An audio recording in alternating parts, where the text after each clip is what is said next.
Last video में हमने start किया था pro forma of balance sheet of a banking company, जिसमें हमने कवर किया था लायबिलिटी का पार्ट। और लायबिलिटीज में मैंने आपको बताया था कि 1 से लेकर 5 तक स्केड्यूल्स होते हैं, जिसमें नंबर 1 पे हमारे पास थी कैपिटल, नंबर 2 पे हमारे पास थे रिजर्व्स, नंबर 3 पे हमारे पास थे डिपॉजिट्स, नंबर 4 पे हमारे पास थे बोरोइंग्स और नंबर 5 पे हमारे पास थे अदर लायबिलिटीज एंड प्रोविजंस। इस वीडियो में हम बात करेंगे एसेट साइड की। टोटल हमारे पास कितने स्केड्यूल्स हैं? 12 में से मैंने 6 दे दिए लायबिलिटीज को और 6 दे दिए एसेट्स को। लायबिलिटीज में 1 to 5 हम कर चुके हैं और सबसे लास्ट नंबर 12th हम दे देते हैं कंटिंजेंट लायबिलिटी को। अब बचे कौन से? 7 to 11 ये हमारे आएंगे एसेट्स में। तो दैट मीन्स 6 to 11 ये हमारे आएंगे एसेट साइड में। ठीक है, तो उनके बारे में हमने अब बात करनी है। तो आप देखिए एसेट साइड में schedule number, amount again current year and previous year 6, 7, 8, 9, 10 and 11। और मुझे आपको ये सभी मेमोराइज कराने हैं अच्छे से, कि आपको एकदम से मैं पूछूं कि 6 में क्या आता है, 5 में क्या आता है, 9 में क्या आता है, तो आप बता पाएं कि कौन सी असेट कौन से नंबर पे और कौन सी लायबिलिटी कौन से नंबर पे आती है। तो अब देखिए हम इनको डिटेल में करते हैं। सबसे पहला हमारे पास है स्केड्यूल नंबर 6, जिसमें है cash in hand and balance with RBI. आपको जब सिंपल बैलेंस शीट सिखाई जाती है तो आप उसमें जब on the basis of liquidity लिखना स्टार्ट करते हैं तो you right cash balance first, cash और कैश एट बैंक, यानी कि कैश इन हैंड या है जो भी है, या कैश एट बैंक जो भी है। तो यहाँ भी हम सबसे पहले वो लिखेंगे कि जो कैश हमारे पास है इंक्लूडिंग फॉरेन एक्सचेंज, या हमारा बैलेंस आरबीआई में पड़ा है, यानी कि बैलेंस एट बैंक, चाहे वो हमारे करंट अकाउंट में हो या किसी भी अकाउंट में, तो उसको हम लिखते हैं स्केड्यूल नंबर 6 में। तो स्केड्यूल नंबर 6 में क्या आया? Cash in hand and balance with RBI. जो भी कैश हमारे हाथ में है या हमारा कैश रिजर्व बैंक के पास पड़ा है, वो हमारा नंबर 6 में आएगा। Then we come to number 7। RBI को छोड़कर कोई भी बैलेंस किसी भी बैंक में पड़ा हो तो वो नंबर 7 में आता है, यानी कि जो हमारे पास है और आरबीआई के पास है वो तो 6 में आ गया। लेकिन आरबीआई के अलावा और भी तो बैंक्स हैं जिनमें हम पैसा डिपॉजिट करा सकते हैं। तो हमारा पैसा अगर किसी और बैंक में है तो वो बैलेंस हमारा आता है नंबर 7 में। और फिर money at call. Money at call क्या होता है? वो पैसा जिसको हम बहुत शॉर्ट नोटिस पर मंगवा सकते हैं। इसका मतलब क्या होगा कि जैसे कोई भी इंटर बैंक ट्रांजैक्शंस हैं, हमने उनसे कुछ अरेंजमेंट कर रखा है कि इतना पैसा आप इतने टाइम में हमें इस टाइम पर दे देंगे, तो हम सिर्फ एक कॉल करते हैं या एक छोटा सा नोटिस देते हैं और हमारे पास पैसा आ जाता है। उसे हम बोलते हैं money at call at short notice. In India balance with banks, इसकी डिटेल हम किस तरीके से दिखाते हैं कि अगर करंट अकाउंट में पैसा पड़ा है या डिपॉजिट्स में पड़ा है, money at call at short notice with banks या अदर इंस्टीट्यूशंस के साथ कोई एग्रीमेंट है, और अगर यही चीजें आउटसाइड इंडिया है तो हम उसकी डिटेल अलग से दिखाते हैं। तो अभी तक हमने किया असेट्स के अंदर 6 एंड 7, और आपको याद करवाने के लिए मैं आपको फिर से बता रही हूं 6 में कौन सा है? Cash in hand and balance with RBI, कि जो मेरा कैश इन हैंड है या मेरा बैलेंस किसके पास पड़ा है? आरबीआई के पास। अब इसके बाद नंबर कौन से की बात कर रहे हैं? 7 की। और 7 में मैंने कहा कि अगर आरबीआई के अलावा किसी भी दूसरे बैंक के पास हमारा बैलेंस है तो बैलेंस विद अदर बैंक्स, और कौन सा पैसा जिसको हम एक कॉल पे या छोटे से नोटिस पे मंगवा पाए, तो उसको हम बोलेंगे, उसको हम एंटर करेंगे नंबर 7 पे। तो आई होप आपको 1 to 7 अच्छे से क्लियर है। अब बात करते हैं नंबर 8 की। नंबर 8 हमारा बिलोंग करता है इन्वेस्टमेंट से, यानी कि बैंकिंग कंपनी ने अपना पैसा कहाँ इन्वेस्ट करके रखा है उसको हम लिखते हैं नंबर 8 में। तो ये इन्वेस्टमेंट इन इंडिया हो सकती है या इन्वेस्टमेंट आउटसाइड इंडिया हो सकती है।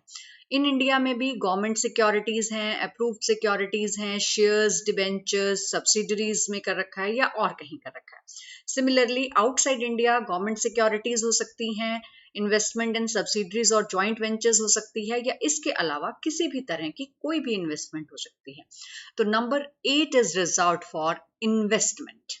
अब मैंने आपको लायबिलिटी में एक चीज बताई थी कि बैंकिंग कंपनी की सबसे बड़ी आउटसाइड लायबिलिटी क्या है, तो हमने बात की थी कि वो हैं डिपॉजिट्स।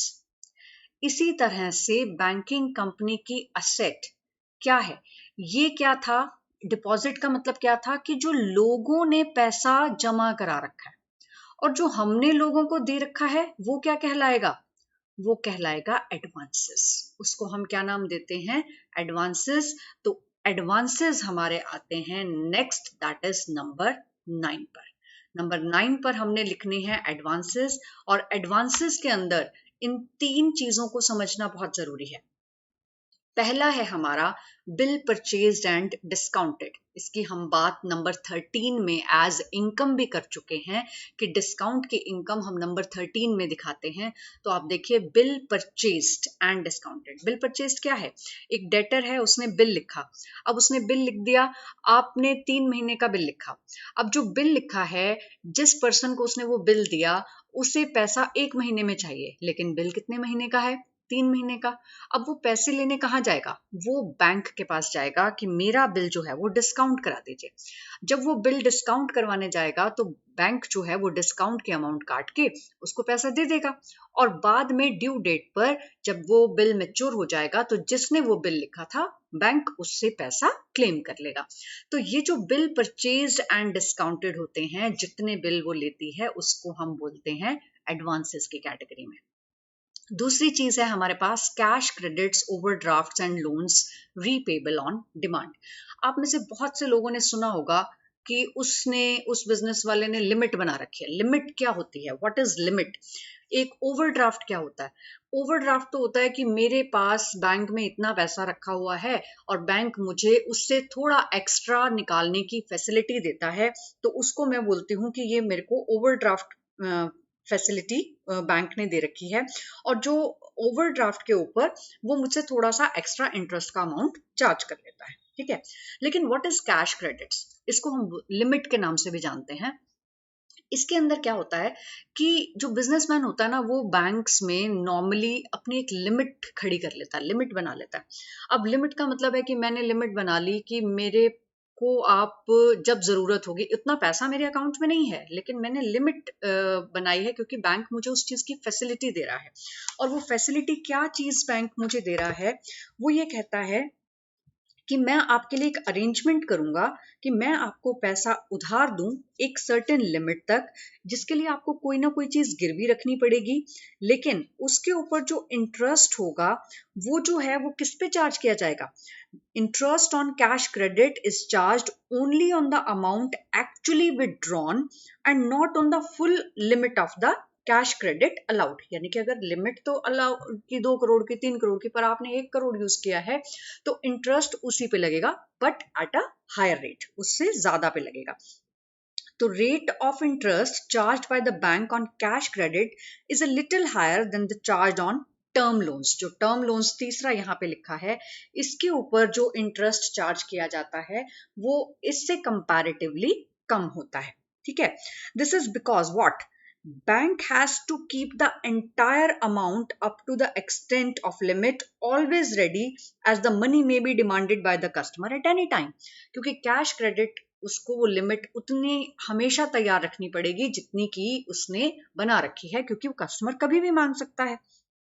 तो इसका मतलब क्या हुआ कि अगर वो लिमिट को तैयार रखता है, तो यहां पर हम एक बात करेंगे कि loss of interest on idle funds, ये जो हमने मान लो 3 करोड़ में से 1 करोड़ यूज किया, 2 करोड़ तो यूज नहीं किया, अब उसके ऊपर वो इंटरेस्ट पे नहीं कर रहा, तो वो कहता है कि ये जो आइडल फंड्स पड़े रहे, बैंक ने उसको कहीं और यूज भी नहीं किया, तो उसके ऊपर जो इंटरेस्ट का लॉस हो रहा है, जो अमाउंट कस्टमर ने नहीं निकाली है, बैंक जो निकाली गई अमाउंट है उस पर थोड़ा सा ज्यादा इंटरेस्ट चार्ज करता है.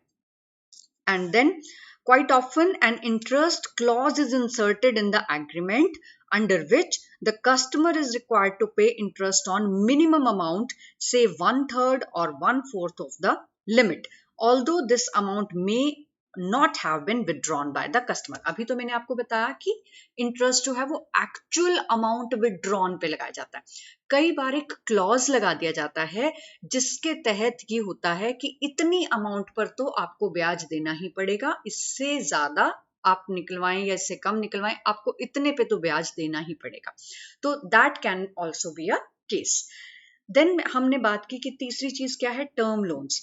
टर्म लोन्स क्या है कि किसी फिक्स टाइम पीरियड के लिए हमने कोई लोन ले लिया, तो इसके ऊपर जो अमाउंट ऑफ इंटरेस्ट है वो थोड़ा सा कम होता है comparative to the cash credit. तो ये 3 चीजें आपने याद रखनी है. जैसे आपने डिपॉजिट्स में 3 चीजें याद रखी थी, कौन कौन सी थी डिपॉजिट्स में आपको याद होगा, हमने 3 तरह के डिपॉजिट्स मेनली किए थे, एक डिमांड डिपॉजिट, एक सेविंग डिपॉजिट और एक टर्म डिपॉजिट. मेनली ये 3 टर्म्स हैं, बाकी करवाया तो मैंने आपको डिटेल में था. इसी तरह से एडवांसेस में आप डिपॉजिट का बिल्कुल रिवर्स है एडवांसेस, और एडवांसेस में आपने 3 चीजें याद करनी है. कौन कौन सी, bills purchased and discounted, cash credits and overdrafts and term loans. ये 3 चीजें आप याद रखेंगे कि ये क्या है, एडवांसेस हैं. क्योंकि टर्म लोन, लोन का नाम जहां भी आता है ना, बच्चे उठा के इसको लायबिलिटी में डाल देते हैं, जबकि टर्म लोन क्या है कि हमने आपको, बैंक ने आपको लोन दिया है, एडवांस दिया है, तो वो क्रेडिट फैसिलिटी दे रहा है, बिल परचेज करके आपको डिस्काउंट करके दे रहा है. तो ये सारी चीजें बैंक की काइंड ऑफ इन्वेस्टमेंट है, एडवांसेस उन्होंने जो दिए हुए हैं, इसलिए ये सारी चीजें हमने एडवांसेस के अंदर लिखनी है. और इनको हम कौन सी नंबर पे दिखाते हैं, इनको हम 9 नंबर पे दिखाते हैं. अब इसके बाद 9 के बाद टर्न आती है 10 की. तो 10 में हमारे पास बहुत सिंपल सी 2 चीजें बची हैं. वो कौन सी हैं, एक तो है फिक्स्ड एसेट्स. तो फिक्स्ड एसेट्स हम दिखा देंगे 10 में, और इसके अलावा फिक्स्ड एसेट के अलावा कोई भी एसेट जो बच जाएगी वो अदर एसेट्स में आ जाएगी.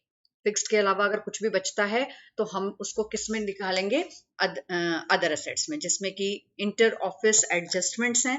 अगर क्रेडिट होती है तो ये हम उसमें दिखाते हैं नंबर 5 में, अदर लायबिलिटीज एंड प्रोविजंस में, और अगर डेबिट है तो यहाँ दिखाएंगे. इंटरेस्ट एक्रूड है, interest accrued but not due on investment and advances, and interest due but not collected on investment, जो भी ऐसा इंटरेस्ट होगा वो यहाँ पर शो किया जाएगा. Then it is tax paid in advance. अगर हमने पहले से एडवांस में टैक्स पे करके रखा है, उतना हमारा टैक्स बनता नहीं है, तो वो टैक्स पेड इन एडवांस जो है वो हमारा यहाँ पर आ जाएगा. स्टेशनरी एंड स्टैम्प्स हमारे पास कुछ पड़ी हैं. Non banking assets acquired in satisfaction of claims. ये कौन सी होती हैं, जैसे किसी ने कोई लोन लिया तो कोई चीज उसने गिरवी रखी, अब उसने लोन नहीं चुकाया टाइम पे, तो जो गिरवी रखी हुई असेट है, बैंक उसको क्या करेगा, बैंक उसको एक्वायर कर लेगा, और एक्वायर करने के बाद उसको सेल करके अपने लोन की अमाउंट को पूरा करेगी. तो ये जो एक्विजिशन होती है इस तरह की, इनको हम नॉन बैंकिंग असेट के नाम से जानते हैं. इसके अलावा कोई भी असेट होगी तो वो हमारी अदर असेट्स में आएगी. अब हमने बात करनी है लास्ट लायबिलिटी की, और वो कौन सी है, कंटिंजेंट लायबिलिटी. क्योंकि ये कंटिंजेंट लायबिलिटी है, हम जनरली उसको लास्ट में फुटनोट में दिखाते हैं, इसीलिए हमने इसको जंप करके नंबर 12 पे शिफ्ट कर दिया है. तो अब आप देखिए इसके अंदर कौन कौन सी चीजें हैं. Claims against the bank not acknowledged as debt. Bank के अगेंस्ट कौन से क्लेम है जिनको अभी तक हमने डेट नहीं माना है. Liability for partly paid investments, outstanding forward exchange contract. आप इनको जब भी कहीं पढ़ेंगे तो ये ऐसी चीजें होंगी जिनकी पेमेंट अभी आपको देनी नहीं है, देनी पड़ सकती है in future. Guarantee given on behalf of the customer, acceptances, endorsement and other obligations. इसको मैं सिंपल भाषा में समझाती हूँ आपको. कि आपने किसी की गारंटी ली कि हम उसने लोन पे नहीं किया या उसकी जो असेट है वो जो उसने गिरवी रखी हुई है उसको पे करने से भी आपका लोन पूरा नहीं चुकता हुआ, तो हम पेमेंट करेंगे, यानी कि आई गारंटी। तो बैंक क्या करेगा, बैंक पहले आपसे लोन मांगेगा, अगर आपने नहीं दिया तो वो क्या करेगा, आपकी जो असेट गिरवी रखी हुई है उसको सेल करेगा। अगर उसको सेल करने से भी उसको पैसा वसूल नहीं हो रहा है तो वो थर्ड जिसने गारंटी दी थी उसके पास जाएगा। यानी कि गारंटी देने वाले की लायबिलिटी कब आती है, जब वो पहला पर्सन चुकाता नहीं है और दूसरा उसकी असेट से भी पेमेंट पूरी नहीं होती। तो इसका मतलब वो केस कब होगा, जब ये सारी चीजें काम नहीं करेंगी। तो that means it is a contingent liability, it can happen but it's not actually now the liability. So just for revision sake, अब वापस जाते हैं हम जहां पर हमने सारी चीजें लिख रखी हैं असेट्स की। तो देखिए, असेट्स में नंबर 6 पर है हमारे पास cash in hand and balance with RBI. Then balance with other banks money at call and short notice at number 7. At number 8, we have investment. At number 9, we have advances. At number 10, we are having fixed assets. And number 11, we are having other assets. और number 12 पे हमारे पास क्या है, contingent liabilities. So I hope कि आपको assets और liabilities के सभी नंबर अच्छे से याद हो गए।